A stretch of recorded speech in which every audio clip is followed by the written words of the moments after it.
And then I get called in the office one day. It's me and my boys, and they're like, 30 days you'll be in Syria. And we're all like, sick. And in my head, I'm like, oh, I might die. Like, oh, this is real.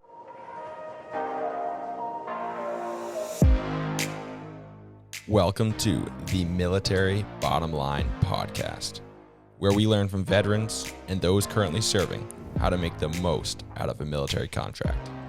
We're here to motivate, inspire, and help you leverage your service to positively impact you professionally, personally, and financially during your military career and beyond.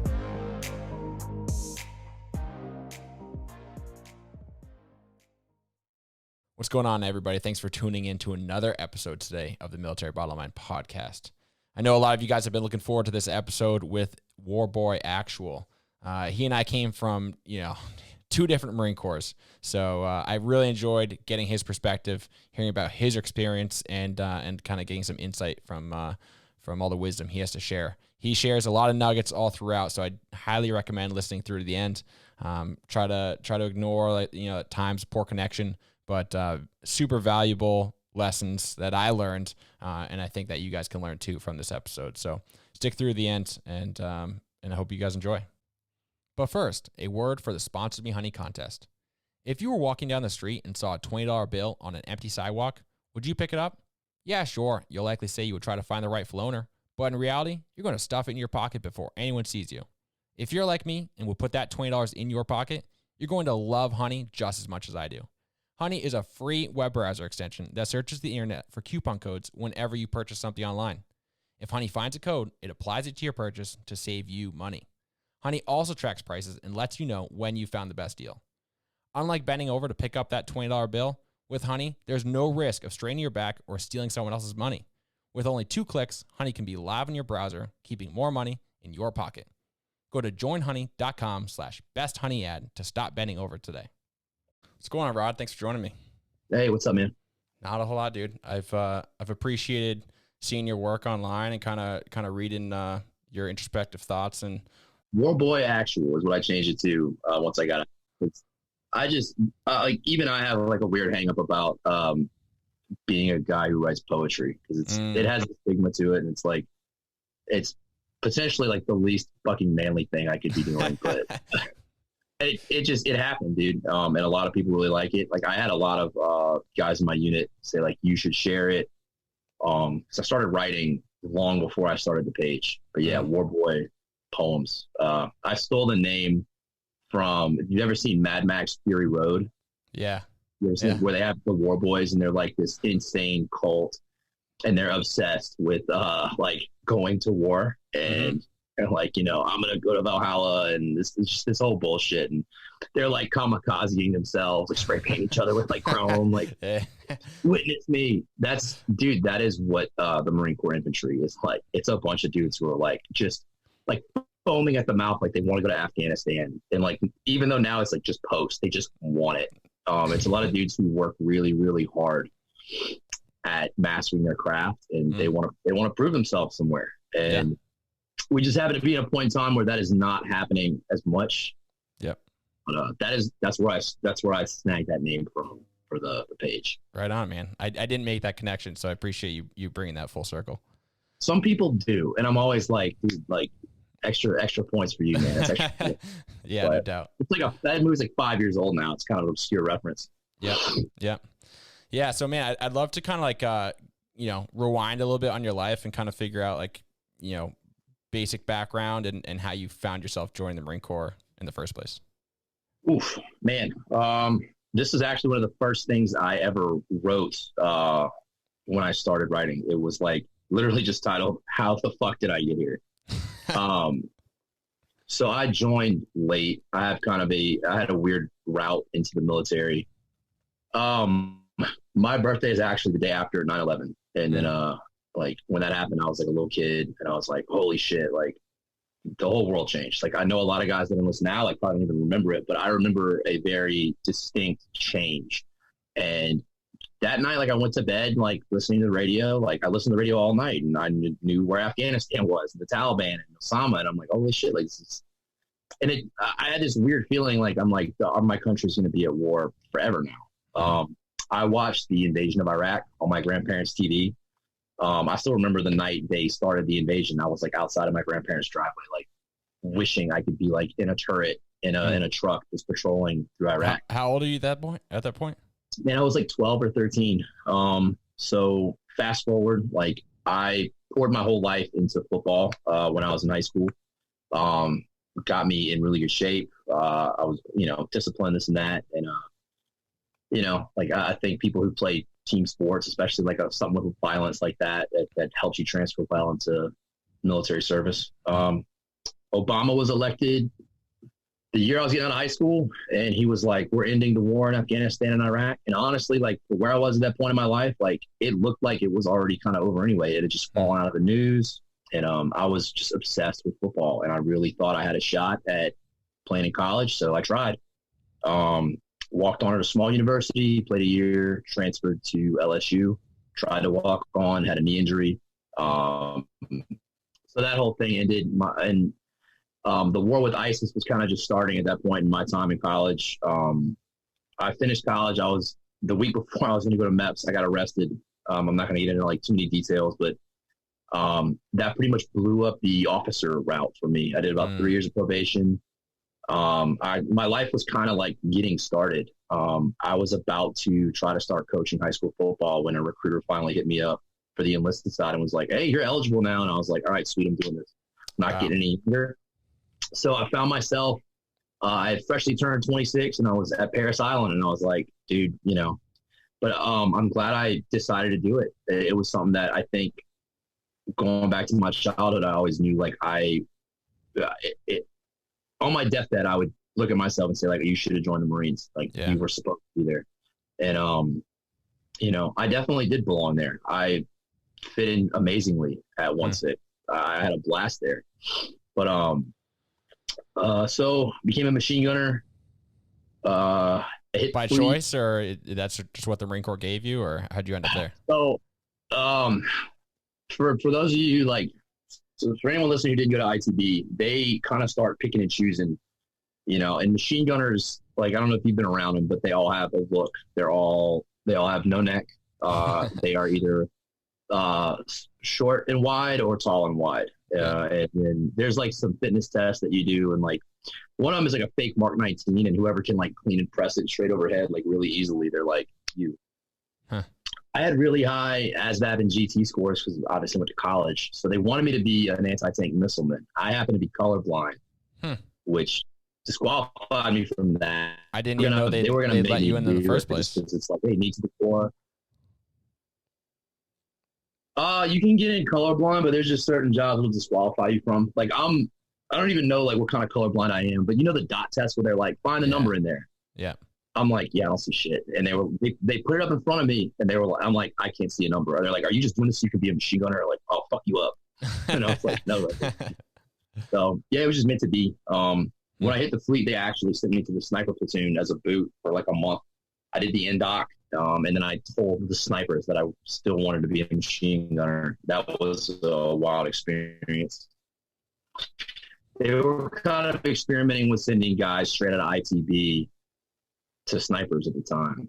And OS snipers are cool, but I like belt feds, and I like being around machine gunners. They're like loud, they're hyper aggressive. I fit in well with them. Right on. So, my first deployment was to Syria on like a month's notice. What year are we talking about? I came back. We're talking 2017. 2017. So okay. I'm not even a year into the Marine Corps, and I'm already like there, right? I got exactly what I fucking wanted. I was the 50 cal gunner on the lead vehicle. We did like a lot of convoys, really just security, resupplying areas and this and that. And I was really arrogant. Like I thought like, I'll join the Marine Corps and it's not going to affect me. I'll be fine. I'm older, this and that. And it turns out like when I got back, I was not okay. I was not cool. I was having like anxiety. I was having like emotional breakdowns like back home when I was with my girlfriend, and putting a lot of like stress on that relationship. By the summer, like the more I was excelling professionally, the less I was holding my personal life together. I was drinking way too much. I had some some stuff going on, like just mentally and emotionally, that I was denying that read anything on my page. You could probably tell, like, that resulted in me getting a DUI. Yeah. And yeah, so, and you know, like, I don't know if you guys know this, but DUIs will fuck up your Marine Corps career big time. So don't get one. It's only in every weekend safety brief. It literally is an every weekend safety brief. Yeah. And it's somehow just like the one thing it continues to be like one of the highest, NJP reasons out there. And like, some kind of alcohol related issue is typically, yeah. Where and the thing is, and it's a thing, it's something within our culture, right? Like, we're quick to be like, we NJP this kid and he's a shitbag and we're never going to promote him. But like Chesty Polar's like, you're not a real Marine if you never had an NJP. Same as the brig. Like, the real Marines. It's like, okay, what do you want? What is it, right? I think the Marine Corps, like, I think boot camp, I think all that stuff made me a better man. I think the culture in the infantry undid some of that, because the Marine Corps, and it's nothing to do with higher ups either. It's just the culture that surrounds what we do in the infantry and the kind of guys that go there. And they're my favorite people ever. Like, I still talk to a lot of my boys every day, but there's it's not necessarily always healthy. And, so I'm not blaming anyone. Like, I take full responsibility for it. And that's something that this writing allowed me to do, was to take the blame and be like, I did this to me, and then I got to figure it out from there. I really wanted to go MARSOC. That was shot, or even just like any kind of reenlistment. So then you didn't get out by choice. I did get out by choice, because I was still really hung up on staying in. And believe it or not, you follow Cody Alford? I do not, but I will. Okay, Cody Alford was a Raider. He was in for 15 years, and now he's doing like a lot of, I don't even know how to explain it, man, but people who follow him are like, this dude he gets it, because he transitioned out and totally reinvented himself, changed his whole life, really focuses on like mental health. He runs a t-shirt company called We Defy the Norm. The proceeds of that are going toward building like a retreat at some point for veterans. He's a dope dude. I met him in person because I wanted to seek out his advice about going to MARSOC. And he was actually like, dude, if you're this unhappy, like, if you thought about just getting out of the Marine Corps. And I was like, whoa, no. Because in my head, I'm also like, I can't get out at 30 after this 4 years with another, with a DUI, and I'll have more debt. For, like, I would have done these 4 years just to get out and be worse off than when I went in, which is kind of what happened. Such is life. But I was open to it. So, like I said, after that NJP, I started writing a lot.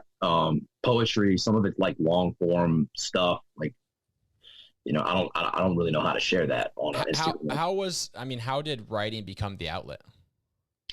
I've always been a big reader. I have like more books than I know what to do with right now. Like, I'm living in like a pool house behind my mom and stepdad's place. It's just kind of where I landed, and I'm just trying to get back on my feet. But like, I would need a really big bookshelf for all my stuff. I've read there are veteran poets that are out there. Justin Thomas Egan is a really good one. David Rose, Leo Jenkins just put out a book. There's a lot of them. Like, I'm not the first one to do this. You know?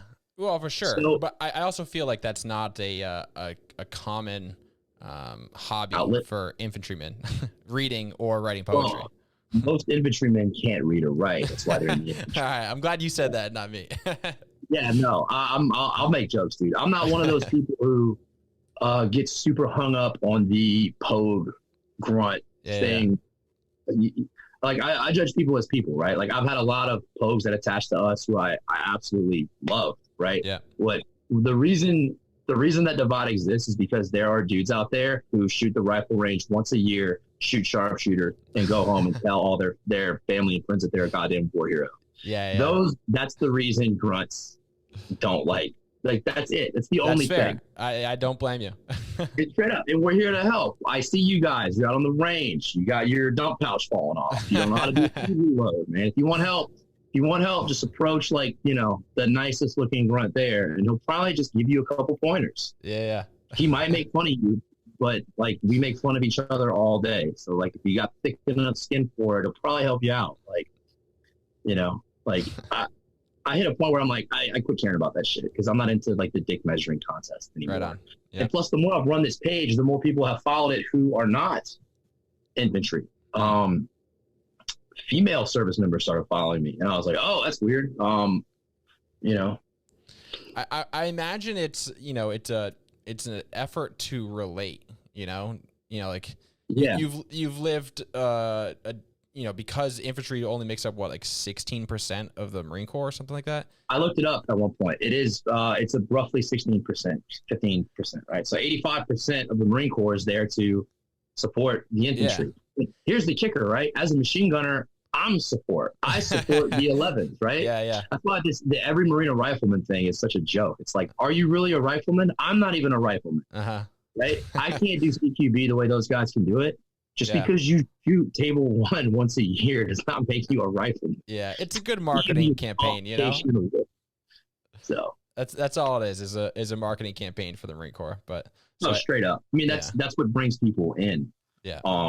I know I will say something for, like, the culture and the toughness, the mindset. Like, I haven't worked much with the Army like that, but I know that there's you can spot a Marine. They have, like, this arrogance, whether in pride, and whether it's earned or unearned. Like, when you walk around, like, acting that tough all day, like, you kind of just realize, like, you better back it up. And almost all the dudes I served with, like, could back it up. There's some shit bags. There's people who slip through the cracks, and sure, it is what it is. But I enjoy Marines. They're my people. Yeah, no doubt. So I mean, you're 1 month out. How's the transition, compared to what you thought it would be? I got out. I mean, no, I wanted to get out like a much higher rank than Lance Corporal, right? Like, that's the thing is, the more I ran this page, I realized, like, poetry is obviously something people can interpret multiple ways. So I craft through, like, the poem. I post what I post on those in the poem, right? The writing is what it is. It's what I felt when I wrote it. It's me making sense of my experience.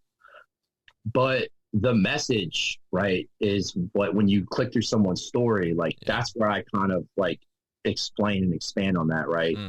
Because eventually I had to accept that this was not going to be what I wanted it to be, right? I wanted, that is your poetry, or what specifically? My career, my 4 years. Okay. It's not what I wanted it to be. There are times where I look at it and I'm like, what a waste of potential, because I didn't go get help for my drinking habits, because I made a bunch of stupid, selfish decisions around the 2-year mark, because, like, I'm like, it is to me. I'm like, it's a waste of potential. I wanted to go to advanced school. I wanted to be a section leader. I wanted to make sergeant. Like, I could have done those things. Yeah. That could have opened more doors. Right. But so over the summer, my command, they knew who I was, and like, I mean, I got 2 NAMs, and whether or not I really earned those 2, or they were just kind of like, we're sorry that you got NJP NAMs. I don't know, man. Yeah. But, I mean, I worked hard, and they took notice, and they were really, really trying to get me to stay in. And I was, like, pretty burnt out and disillusioned. Like, there's a lot of things with the institution that I don't like how it's run. But, I mean, they say stay in until you're in a position to change it. And I'm like, okay, but I want other things out of life than just being a Marine, right? Like, I want a wife and kids someday, and I want, like, stability. And, I would like to make more than what they pay, especially, like, I got out making, like what I made as a Lance Corporal as a 29-year-old man, and, like, also, like, living in the barracks at 29, I just hit a point where I'm like, I need my life back. Yeah, I mean, that's yeah. No, go ahead, actually. Yeah, well, I was just say I was open to it, so I told my sergeant major, give me I&I duty, training reservist in New Orleans with full BAH, and you got me. I threw it out there, and I was like, there's no way he can pull that off. The closest he could get was Austin, Texas, which Austin, Texas is a sweet place to live. one of my docs, I'm really close to him. He's living there right now. He loves it. They would have had to get the NJP removed, which would have given me my time and grade back pay, plus like I would have gotten all that time back. I would have been eligible for sergeant. The first month of my next contract, and I would have been able to do that. I was very open to it. I was on the fence for a while, and they couldn't get the NJP taken away. So and eventually it's like, well, even if I had decided to go with that or not, right? Yeah. Headquarters Marine Corps was like, fuck no, fuck this guy. He shouldn't have got a DUI. But what's crazy is that was even on the table at some point, like undoing an NJP, giving your rank back and back paying you, like, that's kind of unheard of. But for it to even be like a floated idea is pretty remarkable. And like, I feel like speaks to like the recovery effort that you had for your career. It was their idea. And, like I said, I told you before this, like my best friend, also was in the same position as me. He was a machine gunner in my platoon, took a ninja punch. He bounced back really good too. I mean, at the end of the day, we both kind of looked at each other like, I'm still a machine gunner. I still know a lot about the job. Yeah. And I still want, I honestly, I'm going to say, I owe some of that to just unit pride. I think unit pride is a big thing. 1-6 is a unit where you show up, they shove the history of that unit down your throat, and it's like, hey, you represent something going way, way, way back. Like not a lot of people wear that forage on their shoulder, and that it's not taken lightly in 5th or 6th Regiment. Like I can't speak to 2nd and 3rd Battalion, but I know in 1-6, like there's a lot of unit pride. It's like, no matter what happens, like we're going to perform at a high level. So it was important to me that, and I think from my experience too, like I hit the fleet, and our deployment was going to be a B-SURF and a MAGTAP to Europe. And then I get called in the office one day. It's me and my boys, and they're like, 30 days you'll be in Syria. And we're all like, sick. And in my head, I'm like, oh, I'm gonna be I might die. Like, oh, this is real. Yeah, they got really real. Reality check. They got really real, really fast. And I was like, man, you start thinking like, am I ready? And the answer was yes. Like we were all like, it was just one section was taken. So they picked the best senior guys that were eligible to go based on like time and contract. And they picked the junior Marines that they felt were the most ready to go. And we went.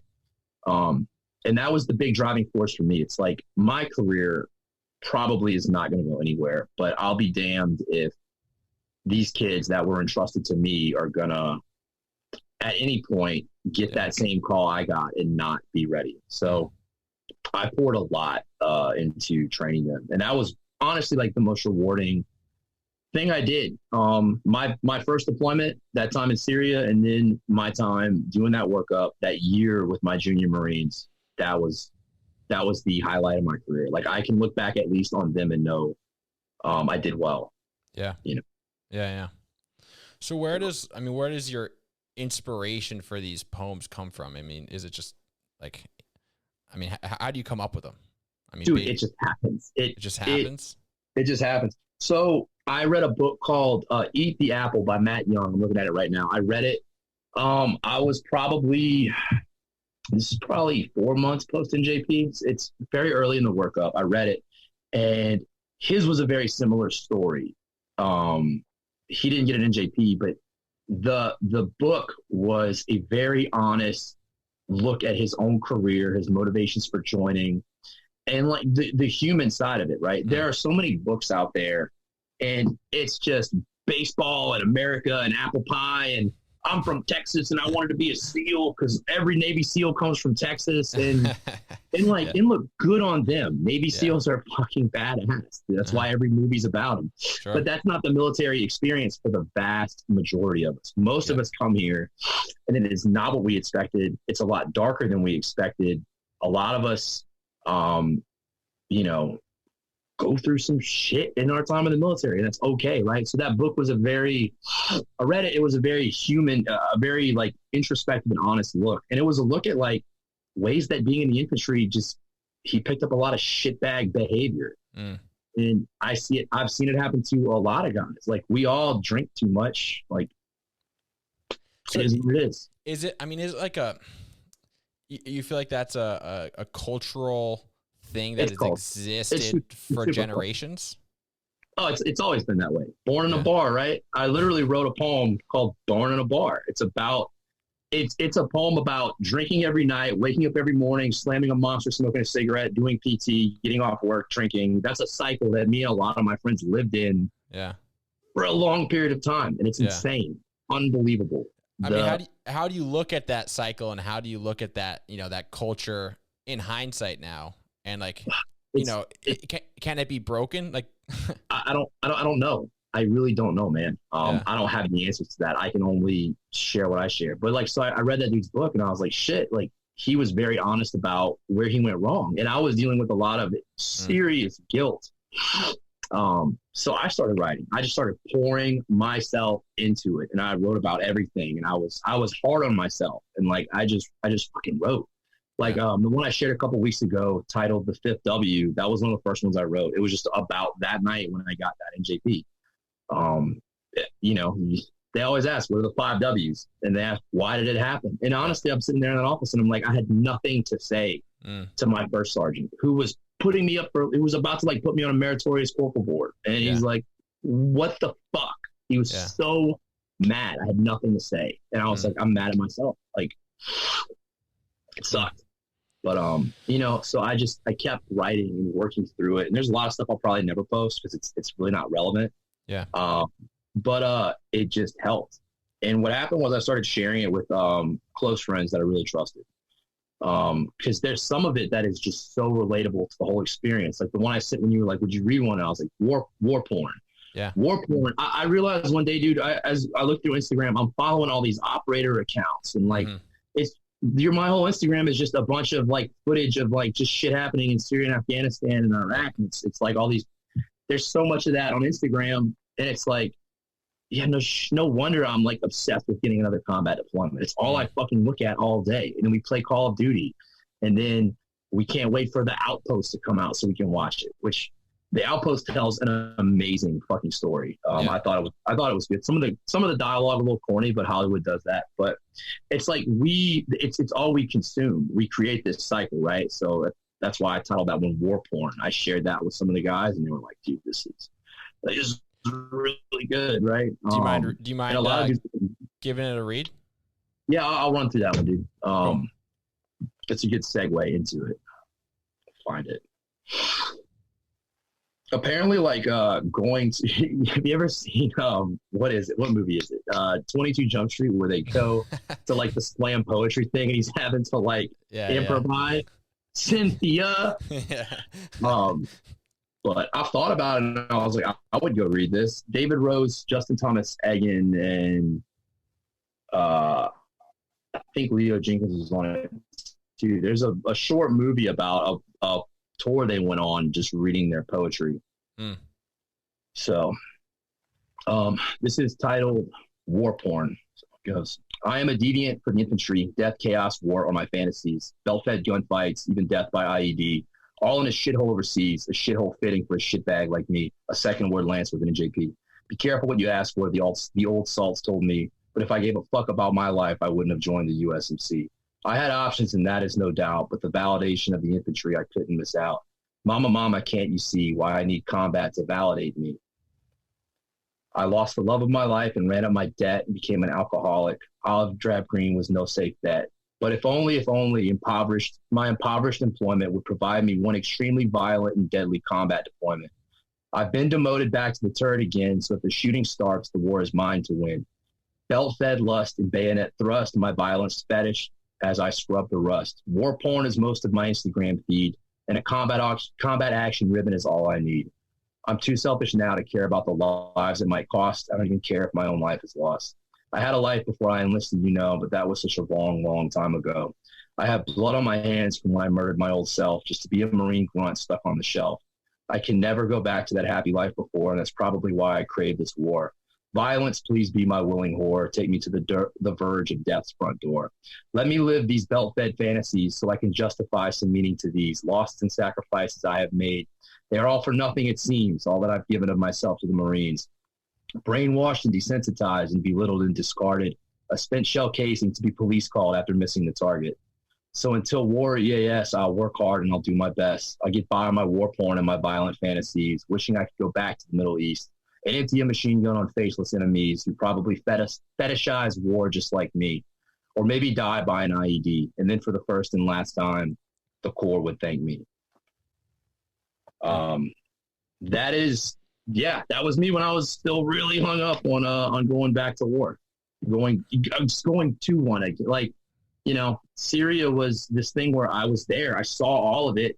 We cordoned some IEDs. It was like war light almost. It was like, you know, we were the strategy really didn't involve using my company that much. Like, yeah, you know, I saw everything, and there were places that were sketchy as shit, but I mean, ISIS was like kind of on their heels at that point, and they weren't about to like fuck with a mounted patrol with Marks and 50s and all the other ass we were packing. They were just like, nope. You can tell when you patrol through a place like that. You can look around, and everyone there has just recently been liberated, and they're like, hey, and they really want you to throw them some food. And there's one dickhead in a black robe, like, just looking at you. Huh. And he gets on the phone. It's like, so you want to do something? And they didn't. Yeah. So that deployment was what it was. Last, I would go back in a heartbeat.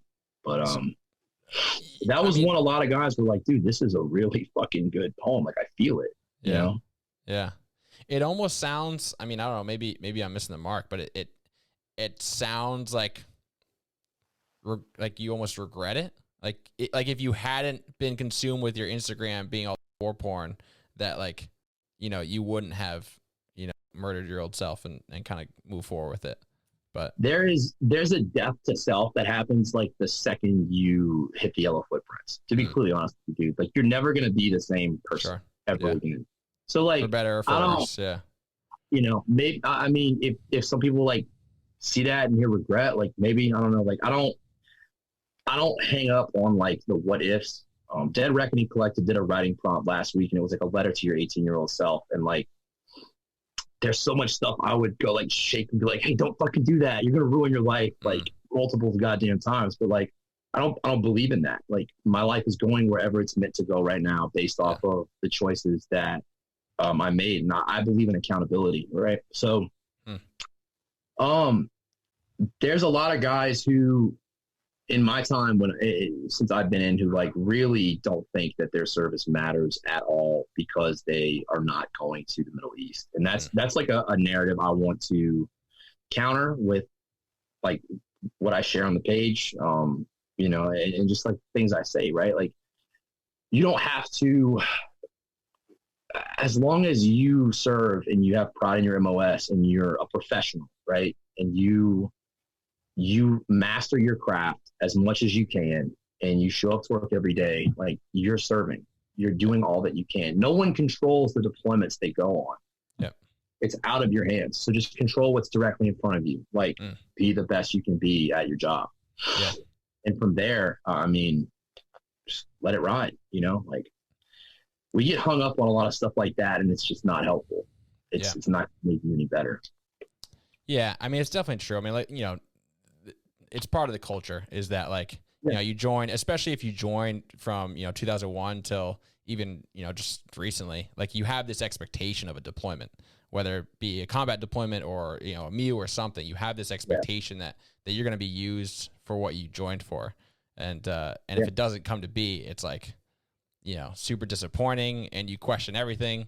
But at the end of the day, that, you know, you still made that commitment. You still made that, you know, step forward when others didn't, you know?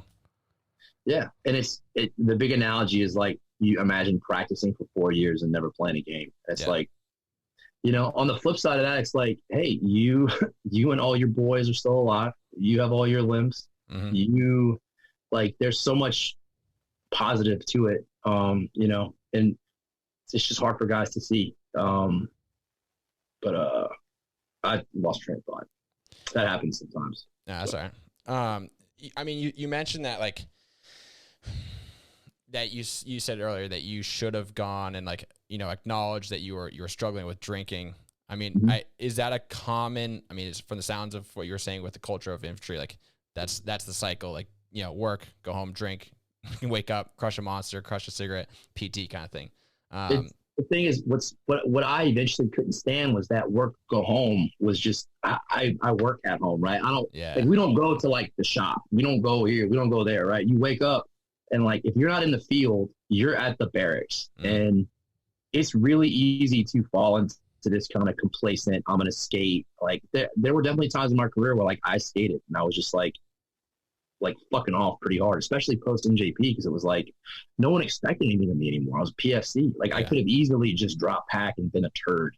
Yeah. And like, no one wants to be on working parties or any of that bullshit. So like, like I'm not going to sit here and act like I was some like perfect Marine. Like I skated out of bullshit I didn't want to do. It's like, everyone tries to do that. But, it takes that effort to like get you and your boys together and be like, all right, we're going to run the junior guys through gun drills. And like, you got to kid up too. And you're running around and you're screaming at people. And it's like, you got to get up and put effort into it every day. And, the drinking thing, I mean, different people handle it differently. One of my best friends never drank and I commend him for it. Right. Like, why, like, what was the difference?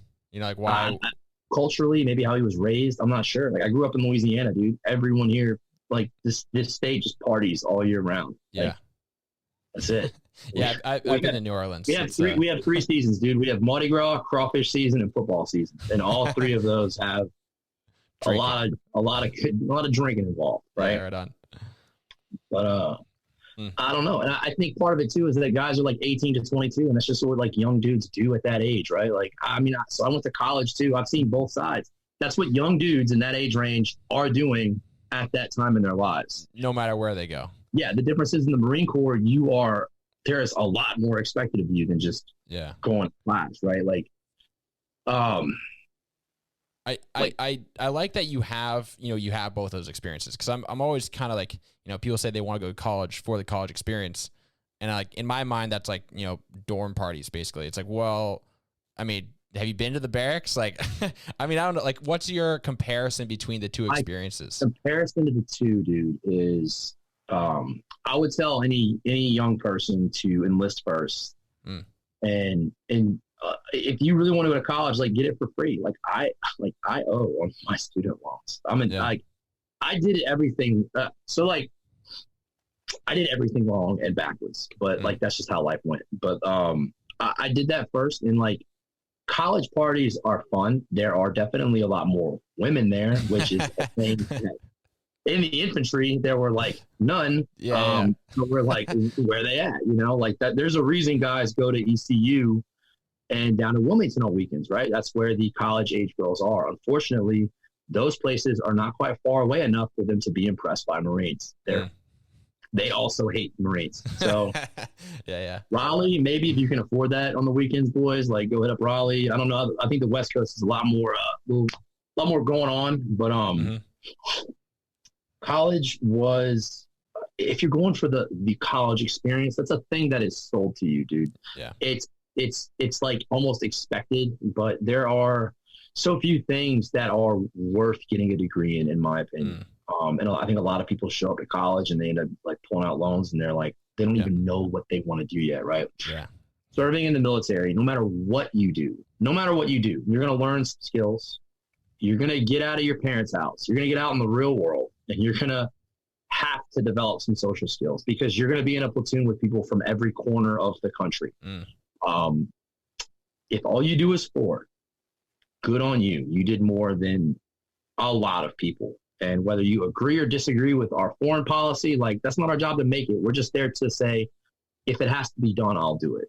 Yeah. So when you're done with that you will now have free college. You will know how to be a self-disciplined human being who can get up on time and meet deadlines and assignments and be responsible for yourself. There's a transition where you get back out and like, you're like, all right, I have to remember how to do everything without someone reminding me to do it. Sure. Which, like, I did it before. I'm doing it now. That part has not been so hard. What I'm struggling with is just the amount of options there are, because I don't know what I want to do with my life long term. I really don't yet. I'm figuring it out as I go. Dude, I don't think, I don't know if I wish I did, 28, I'm still trying to figure it out too. So I understand. Yeah, dude, it's not a thing I think you figure out overnight. And some people have been like, you should use your GI Bill, and I'm like, on what? That's a waste of that. It's a tremendous waste of it to just to use it for a paycheck. And like, yeah. They're like, you could get a master's. I'm like, I don't even know if I want a master's. That GI Bill also goes to a lot of different trades. Yeah. I grew up working in construction. So I looked like this at 14, and my mom worked in the office of a construction company. So when I wasn't like lifting weights to play football in school or like the rest of my time, like I grew up on construction sites. It was weird, but I learned a lot of stuff. Like I'm a jack of all, master of none kind of guy. Like I'm handy with tools. I usually have to like look up how to do something, but like I know how to do them. So I mean, there are a lot of trades that pay extremely well. And I'm not writing that off either. Right now, I'm just trying to like kind of get my feet under me and take my time. But I would say having done both, man, like, I don't know. Like, even my ex, she went through a probably 2 to 3 year period where she didn't know what she wanted to do when she got out of college. She eventually finished nursing, and she got into that. And that was, but like, she also, when we met, we were both in this in-between phase. She was like, I don't know what I want to do in the medical field. And I was like, I'm coming off a DUI. I don't know. So that's the thing. You're going to get out of college. You're going to go through the exact same kind of fog that you go through when you get out of the Marine Corps or any other military branch, because that's the real world. College and the military are both not the civilian world. Yeah, it's true. I mean, regardless of whether you're graduating college or getting out of the military, it's still a massive transition where you're expected to all of a sudden know what to do. And you don't, like it's few and far between that that transition is crystal clear for everybody. So no, and it's not going to be, but that's the thing. That's where you, so what I'm going to do is I'm going to get I'm going to try to find one that pays well, but I'm going to get a job that like doesn't light my world on fire. Like I'm trying to do like security at a plant, or there's a lot of like does or does not light your world on fire. That doesn't light my world on fire. It's just something that I could walk away from, something that pays the bills and just gives me time to figure out what I'm going to do. Yeah. And I recommend that to anyone who's going through a period of time where they're transitioning from one to the other, because if you immediately pick up this next big, huge thing you're going to do with your life, like, man, I'm still burnt out in some ways from the Marine Corps. Like, I need some time to breathe. Like, that's kind of how it goes. So what, what's your message to your younger self, or whether it be a dude that's graduating college and going into the military, or graduating high school and going into the military? Like, what are things that you wish you had done differently to be better suited right now, I guess? Save money, right? So someone going into college, I would say, so yeah, I mean, this could apply to you guys, about people listening who are going to go into the military. So going into the military, I'll say this, especially if you're young and you don't owe any money yet, do not take on debt. Don't get a credit card. Don't buy a car. Or if you do buy a car, buy a turd. You're going to think, right, oh, I'm employed now and I make X amount of dollars a year and I have no other bills, so I can go get like, a race car or like a super jacked up truck. You know what's going to happen? You don't have credit yet, right? And honestly, there's a way to build credit, but I wouldn't do it in the Marine Corps. I would do it when you get out. Like, I built my credit because I have loans in my name that I make payments on. Yep. I lived on my own for 6 years, so I had rent, electricity, all the different bills that I paid, and I have a record of making payments. That's how credit gets built. So I don't think while you're in the middle of your time in the service and you have too much other stuff going on, like don't take on extra stuff. Sure. Save your money. I have a lot of friends who they joined out of high school. They saved a lot of money. They are set. They did well. I have friends who came in and they got a credit card and they were wilding out, and it's like, okay, and now they're not better off. You know what I mean?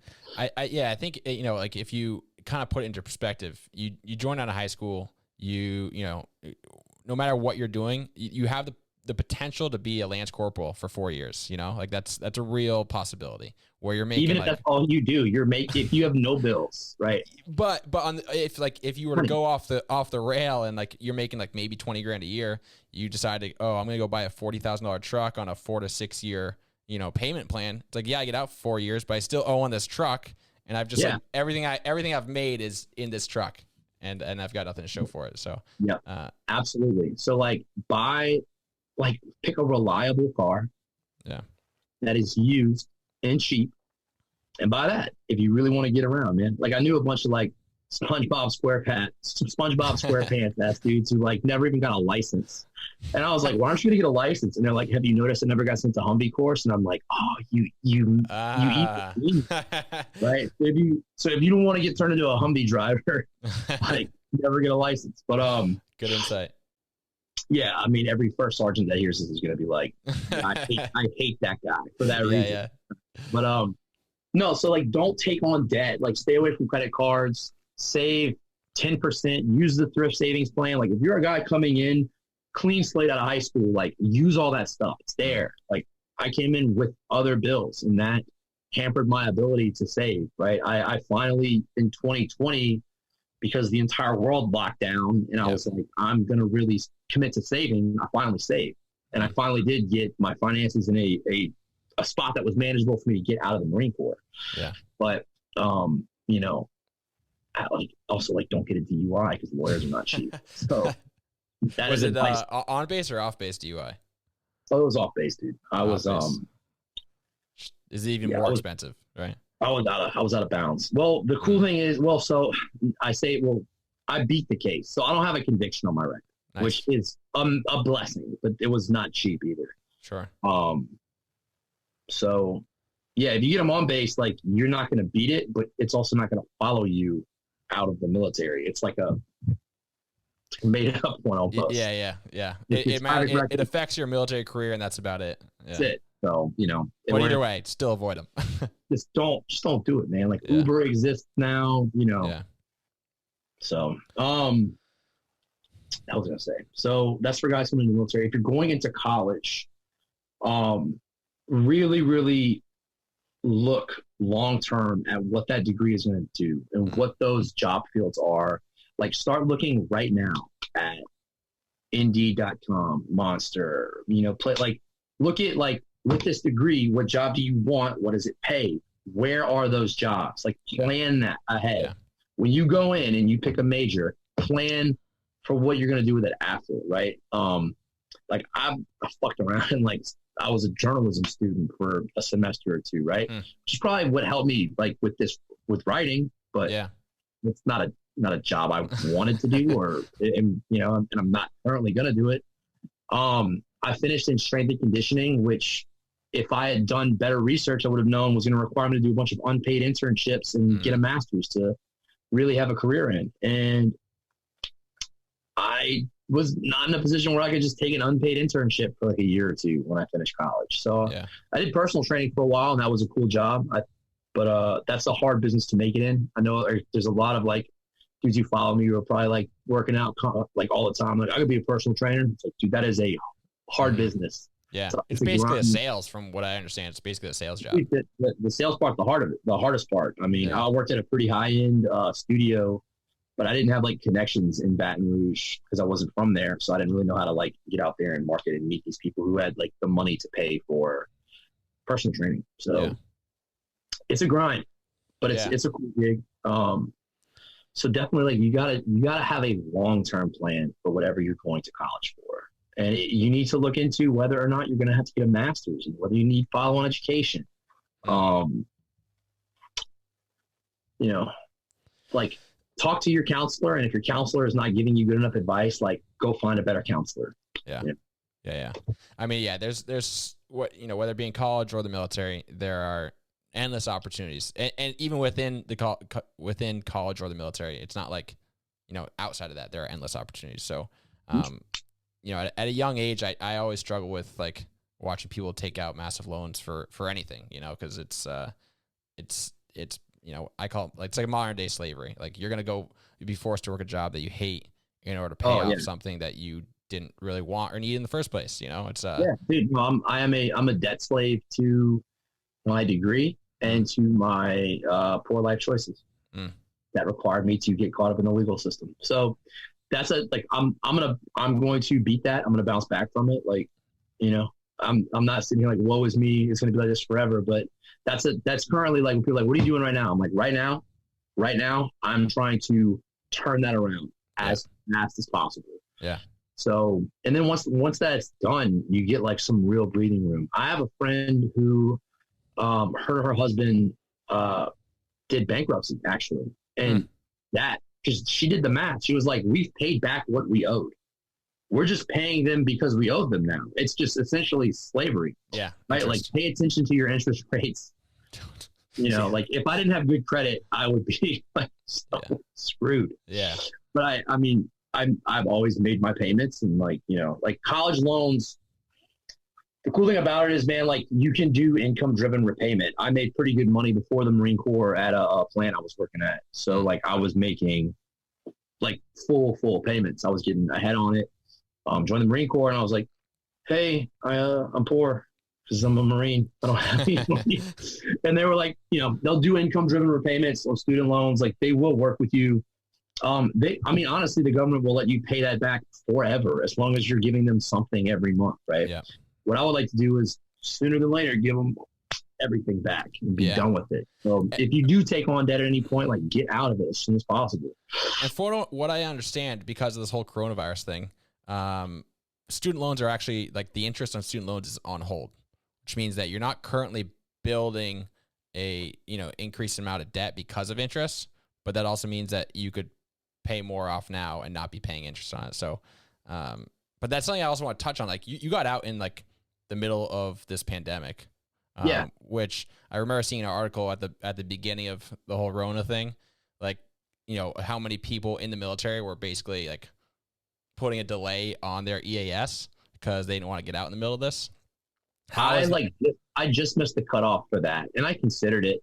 When it started. I mean, we had a lot of like our career planner, and they're all like, hey, scary times now. And a lot of them have been around the 2008 crash, and they were like, I've seen guys get out in this kind of economy and really struggle. Like, we don't want to see you guys go through that. Like, think about re-enlisting. And everyone's just like, oh, so they were they were trying to get you to re-enlist, not even like, hey, here's an extension for 6 months. They saw this as a huge opportunity to let you guys enlist. And here's the thing, like, the thing is, the culture in the Marine Corps right now, it's so disgruntled and disillusioned that, I mean, the negativity spreads, and like, I had to like fight it a lot of times. I was disgruntled about a whole lot of stuff. Yeah. But the thing is, like, for a lot of dudes, I think if I had joined at 18, I would be like someone's gunny by now. Because at 18, I really think like I would have been like, wow, this is what I like. But at 26 and just being such a junior Marine, so old, like, that was like shitty as fuck. And I didn't complain about it. I didn't throw myself a pity party, but it just made everything so much more fucking difficult, dude. Being a 29-year-old grown man living in the barracks and knowing full well that you can either get married, which is like that, like, I really, I'm not really dating right now. I haven't been for a while. Like, I didn't really think much of the dating pool in the Jacksonville area. Let's just say that. And I don't think Joshua Tree, California is any better. Yeah. But you can either get some kind of contract marriage that's going to end up ruining your life, which, like, don't do it, guys. She'll run your pockets and then sleep with another guy. I've seen it happen so many times. You can either do that, or you can wait until you're a staff NCO. And I'm like, dude, I would. 10 years later. Yeah, dude. So I have to wait until I'm in my late 30s to like have the age to have a house. Like, every other branch gives it to you at corporal. Every other branch, corporal, you get BAH. Yeah, you're expected to be a mature adult by the time you're an NCO. Yeah. The Marine Corps could really, really, really help a lot of dudes out and improve their retention if they would try that out. It's all about doing less with more, somehow. Well, less with more is, why these helicopter crashes keep happening. Like that's yeah. something I wrote about too. You know, Yeah. I'm not all the way at the top. I don't make those decisions, but Sure. the whole like the less. So my mom gave me a bunch of stuff I hadn't had before, and I was going through like it was like a box of like stuff my recruiter gave us. It's like the whole Marine Corps spiel. It's like the Marine Corps gets 6% of the budget and fields like 20% of the military's infantry. Wow. Believe it or not. Yeah. Yeah, that's crazy. Yeah, that's crazy. We talk about doing more with less. It's like, dude. You mentioned you brought up something that I've noticed too. Like I joined in 2010, and I just noticed like before you get in, everything about the military is like roses and like everybody's pumped up on joining and stuff. But then you get in and like it's cool, like it's fun. You're having a good time for the most part. But then there's somehow there it is that like constant negativity where everybody's just complaining, and it somehow became like cool to like hate the Marine Corps and like hate your job and hate everything. Man, yeah, that is the thing I really had to like fight back and like not cave into. And it's some of the, I think a lot of guys like don't expect it to be so garrison focused because it is just shifting more and more back to that, right? Like, it's insane that they want every grunt to be in a spit shine, perfect looking set of camis while also wearing those same camis to the field. Yeah. And they don't like deserts should be provided to us for all field activities. Like that is such a basic, easy thing they could do that would improve morale. And then I would have no excuse why my camis look like shit. None. Yeah. Right. And they say, well, your uniform allowance. It's like, dude, I'm blowing that no. Yeah. Don't expect 18 and 19-year-old kids to use that extra $400 to go make sure their camis look nice. It's yeah. When like $400 covers like one set of camis and a pair of boots, yeah. Also, it's so insanely overpriced, man. It's a huge ripoff. Yeah. So, you're right, but it's one of those things where, lost Russell, but you're right. Yeah. The whole like, man, fuck this. And there's so many guys who I think didn't really know what they were signing up for. And I don't know, like, I don't believe in the victim mentality in any phase of life. Right. So we all agree to be here and like, yeah, like Marines are really good at bitching and moaning, but at least like to find a funny way to do it. And they you work some humor into it because there are people like that. And it does just bring it down, right? Because no matter how much you don't want to do it, like you don't have a choice. The field op is going to happen. You're going to go out there. You're going to get rained on. It's going to be cold. You have to go do it. Mm-hmm. So like find a way to not like get into this super negative mindset because if that's who you become, that can follow you into the rest of your life too. Very easily. You can turn into, it is not hard to turn into someone who plays like the poor me card all the time and like never does anything for themselves to improve their own station in life. Yeah. Right. Yeah, for sure. Yeah, man. I like closing it out with a couple questions. Like, do you regret joining in the first place? And would you encourage? You would do it all over again. Yeah, I would do it in a heartbeat. And knowing what was to come.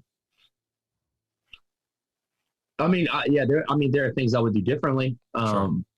But knowing what was to come, like I would do it again. Yeah, I don't regret it. I don't believe in having regrets. Like I think that's not a healthy way to live. You're never going to move forward anywhere. Right on. Yeah, absolutely. Would you encourage somebody else to do it? Yes, I would. Okay. Depending on the person. Yeah. I mean, we have a hard time like recruiting people right now just because so many Americans like can't do it. That's the thing. Like a lot of guys get in here and they're like, oh, like they kind of like write off what we do. It's like, you realize like due to criminal background, education, like not being able to pass the fucking ASVAB, physical fitness, like 3/4 of America's youth cannot do what we do. Yeah. Yeah. The pot's getting small. Yeah. So I would definitely recommend it to any 18-year-old guy who like, or girl, like, I don't really know. Like there are so many better options out there for using the infantry. So I get caught often in like speaking from my particular experience because I can't really. I've had people say like, "Could you write about this?" And I'm like, I wasn't that. So yeah, I can't, but I recommend everyone try writing, do a little creative writing, see what you get out of it.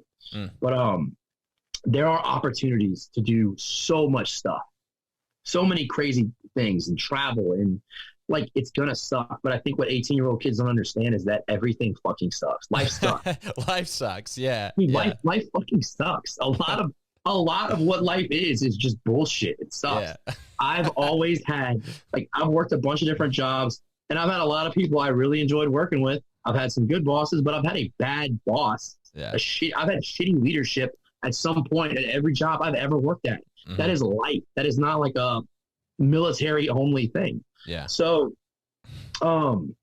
yeah, I would just for all the doors it can open for an 18-year-old, I would recommend it. Yeah.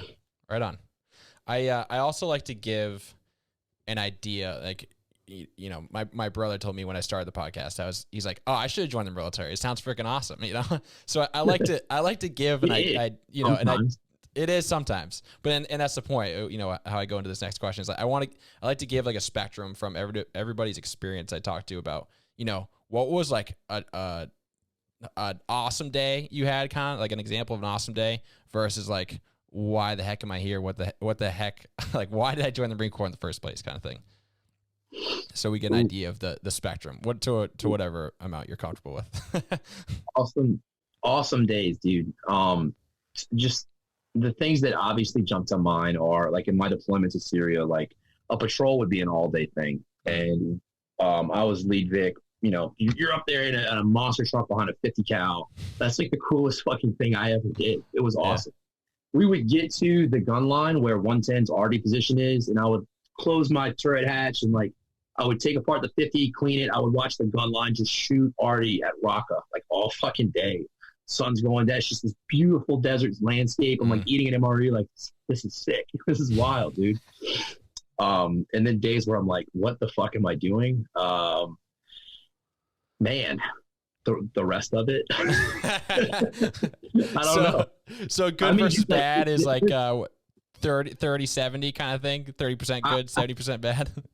I don't know, man. Like, even the shittiest times, dude, you're with like your best friends, and you meet some of the funniest people you've ever met in the military, and they find ways to pass the time. Terminal Lance's entire Instagram page, apart from like the really good comics that he makes, is just people sending in like goofy stuff that Lance corporals are doing to pass the day, passing time. And, you know, and higher ups get pissed. It's like, well, then cut your guys from work. They're probably just standing by bored, man.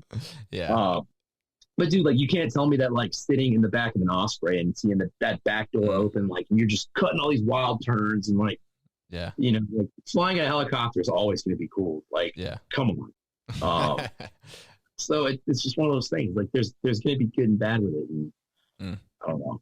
There were a lot of ridiculous, like, anytime you have to travel in the Marine Corps, I'm sure you can attest to this. Yeah.